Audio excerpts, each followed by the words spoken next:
दिल्ली में संत संसद का आयोजन किया गया, जिसके आयोजक ठाकुर देवकी नंदन जी थे। आज देश भर से संत समाज एक मंच पर इकट्ठा हुआ। आज मंच से क्या मांगे की जा रही हैं, इस पर बात करने के लिए ठाकुर देवकी नंदन जी हमारे साथ हैं। महाराज, सबसे पहले टीवी 9 भारतवर्ष में आपका स्वागत है। आज धर्म संसद का आयोजन किया गया, क्या मुख्य मांगे थी और श्री कृष्ण जन्मभूमि को लेकर आप लोगों की क्या मुहिम चल रही है? श्री सीताराम भगवान की जय, द्वारकाधीश भगवान की जय, वृंदावन माँ के बिहारी लाल की जय, सन्यासी बाबा की जय और श्री प्रिया कांति जी सरकार की जय। आज जो है 25 फरवरी को, क्षमा करो, 25 फरवरी को आज संध्या बेला पर दिल्ली के पड़पड़गंज में सनातन संत सभा का सम्मेलन हुआ। उसमें हमारे ज्येष्ठ भ्राता श्री ने उनके मार्गदर्शक में, उनके संरक्षण में, उनके संकल्प में, उनकी श्रद्धा ने आज पूरे भारत में क्रांति का कार्य किया है। 5 बिंदुओं को प्रमुखता से लेकर के सनातन संत सभा का आयोजन हुआ, जिसमें प्रमुख रूप से भगवान श्री कृष्ण जन्मभूमि के भव्य दिव्य मंदिर निर्माण का संकल्प था। द्वितीय संकल्प बड़ा प्यारा था, ईश निंदा पर कानून बने।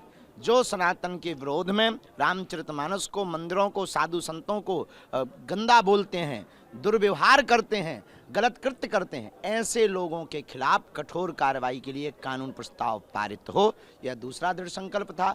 तीसरा संकल्प था जनसंख्या नियंत्रण कानून पर था। चौथा संकल्प था जामा मस्जिद की मूर्तियों वाला विषय था।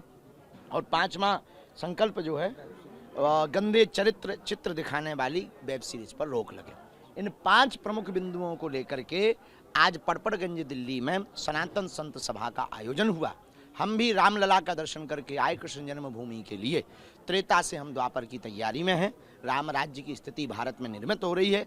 हमने बस यही कहना है आपके मीडिया के माध्यम से, भारत के लोग जागो, भागो नहीं, जागो। अपने वोट के अधिकार को समझो, अपने वोट के महत्व को समझो, अपने वोट के अधिकार को समझ करके उसकी मांग रखो। भारत हिंदू राष्ट्र हो और कृष्ण जन्मभूमि में ठाकुर जी विराजमान हो। महाराज, आपने मन से एक बात कही कि हम दो हमारे दो नहीं, अब हम दो हमारे 4 हैं। नहीं, हम देखिए, हम दो हमारे दो, जब तक यह जनसंख्या नियंत्रण कानून नहीं हो जाता तब तक के लिए हमने कहा है। जिस दिन प्रस्ताव पारित हो जाएगा, हम दो हमारे दो, हम भी सरकार के साथ हैं। लेकिन हम दो हमारे दो उनके 13 कैसे हो, इसके लिए हमने संकेत किया है कि अगर उनके 13 तो अपने 4 होने चाहिए।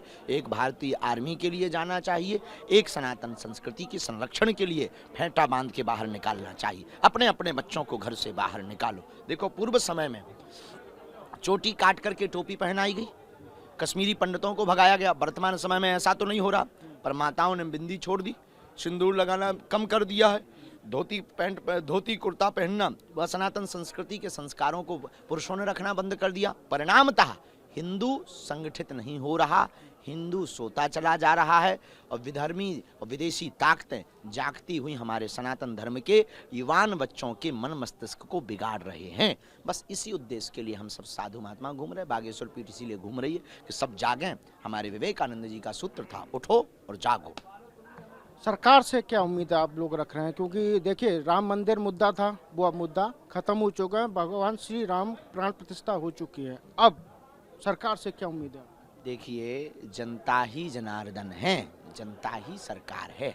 हमारी पहली उम्मीद तो जनता से है कि भारत में रहने वाले सनातनीय हिंदू जागें, अपनी प्राचीन संस्कृति के बारे में पहचानें, खुद आत्मविश्वास के साथ भरें, स्वयं दृढ़ता के साथ भरें, अपनी संस्कृति को स्वयं निर्वाहन करें। इसके बाद अपने वोट के अधिकार को मांग करके भारत हिंदू राष्ट्र हो, ठाकुर जी विराजमान हो, यह मांग करके उसको पूर्ण पाने के बाद में आगे बढ़े।